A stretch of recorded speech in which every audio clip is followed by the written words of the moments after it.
દીશુ ભૂમિ જો મેં તમારા હાટુ ફ્રૂટ ડીશ બનાવી. વાવ મમ્મી કેટલું યામી યામી હશે. હા મમ્મી કેટલું યામી છે. હે તને શું ભાવે ભૂમિ આમાં? મને હા મને મોસંબી સફરજન. તને મને મોસંબી સફરજન. બે ભાવે? હા તો ખાવા માંડો બે હાલો.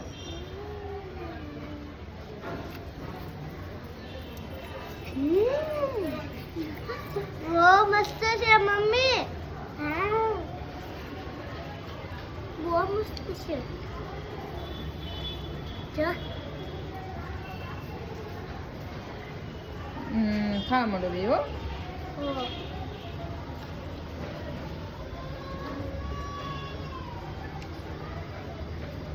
લાઈક ને સબસ્ક્રાઇબ કરી દેજો. હા લાઈક ને સબસ્ક્રાઇબ કરી દેજો.